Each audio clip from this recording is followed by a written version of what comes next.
Hi, good afternoon, everyone. My name is Grant Davidson. I am a standards development engineer with the Tile Council of North America. And co-presenting with me today is Eric Astrachan. He is the executive director of TCNA. And we're here to present our paper to you on existing and developing requirements in the United States for communicating traction in areas of use for flooring. So just to briefly give a little bit of background about TCNA, who we are, the Tile Council of North America, some of the things we're regularly involved in. We're an ANSI accredited standards developer. We have been since the 1950s, particularly through the Accredited Standards Committee A108. We are also the secretary to the ISO Technical Committee 189 for ceramic industry standards. We're the chairperson to ASTM C2106 for the ceramic industry. And we are a trade association, but we also are involved in industry research and development, and we operate a product performance testing laboratory. We're located in Anderson, South Carolina in the United States. So kind of to introduce two of the standards that Eric and I will be referring to throughout our presentation, which were developed through a consensus process with the Accredited Standards Committee A108 that I mentioned previously. We're going to be talking about A137.1 and A326.3. ANSI A137.1, that's the American National Standard Spec for ceramic tile. So that is more or less the standard that is specified in all commercial procurement and installations of ceramic tile in the United States. And one of the test methods that it specifies for wet decoff criteria is ANSI A326.3. That is a test method using a drag sled type tribometer to measure the dynamic coefficient of friction.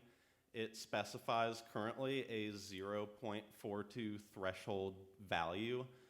That's a wet decoff threshold value for interior spaces expected to be walked upon when wet.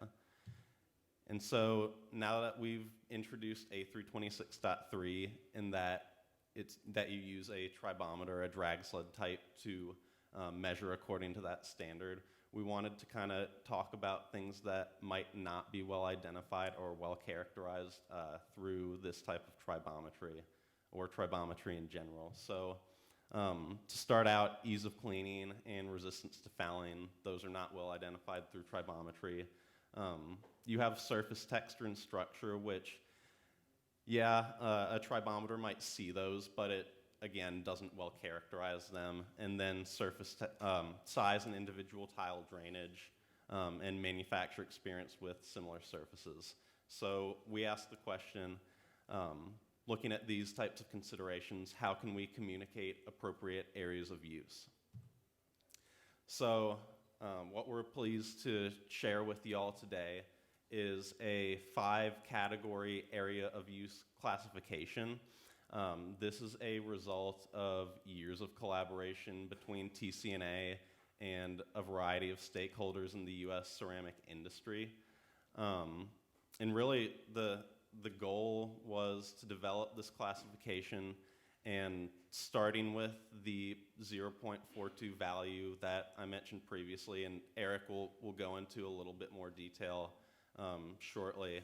We wanted to start with those and then also recognize, listing those considerations that I had mentioned previously, that manufacturers, certainly in the United States, internally are using other tools depending on the areas of use that they recommend their products for. So we wanted to keep that in mind, and that's where the 3 manufacturer declared categories that you see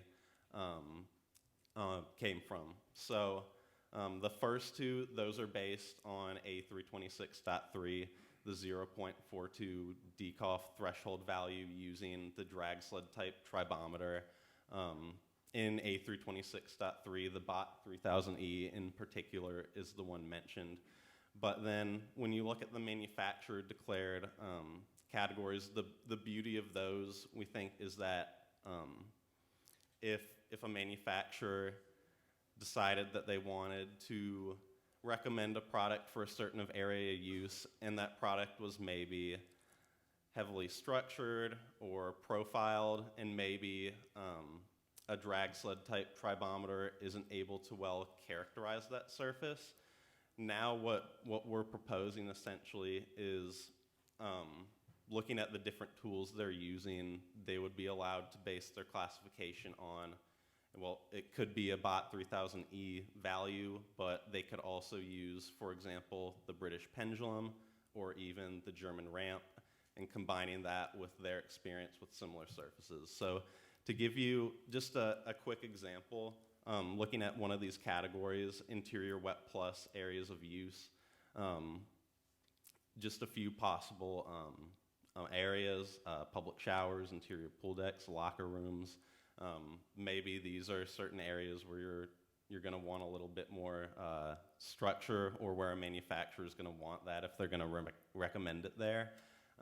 So what we're proposing now, the standard would not preclude them from just using BOT 3000E values. They could also use the pendulum or the ramp, just to give two examples.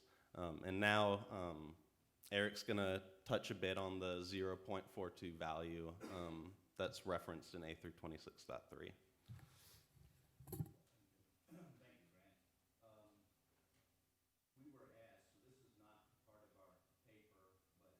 I'm sorry, the microphone is off. The microphone is off.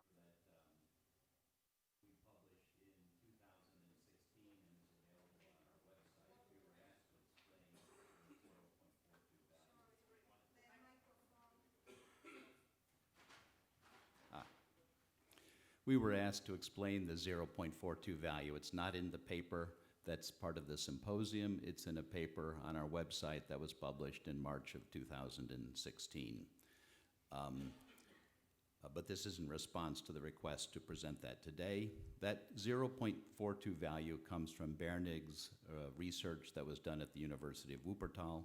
I think many of you are familiar with it. I'll touch on it very briefly. He identified 8 walking conditions. They're shown on the slide, but essentially everything from a straight line to up inclines, down inclines, and across ramps, etc. And from that, there were several or a few thousand individual force plate measurements made, and he had 3 hypotheses. One, what was the required friction for people to navigate these walking surfaces? And he determined from that, if, for example, we use walking on a straight line, a Dekoff value of 0.31 as the required friction as measured by those force plates. His second hypothesis was to look at accident statistics. He did that, and based on German accident statistics, he determined that you would have a straight line Dekoff of 0.3, so very similar to his first measurements. And then his third hypothesis was what social criteria would be necessary to reduce the risk of a fatality to 1 chance in a million for for a population of 1 in a million for a walking condition of once every 10 years. And that was a straight line walking of 0.39. The highest value he found was turning while walking of 0.42, and that's the source of the 0.42 value that we use. We additionally confirmed a comparison to C1028, which had been used for decades in the US. That comparison to the wet Dekoff measurement was 0.38, so 0.42 is a higher level. And now we have the reference tile used in ASTM F2508. Reference tile C has 1 slip in a cohort of 37, a 1-toe slip, and that has a wet Dekoff value between 0.38 and 0.4. That's the source. Additionally, just to mention it, we're now looking at plastic-based materials in quite a lot of detail. We'd love to talk to you about it. We're finding many of these materials are very, very slippery. And in conclusion, we wanted you to be aware of our area of use classification in ANSI 137.1 and 326.3 to direct consumers to appropriate product classification. This is an effort that's ongoing, and we hope that it will pass our ANSI committee here in the future. Thank you.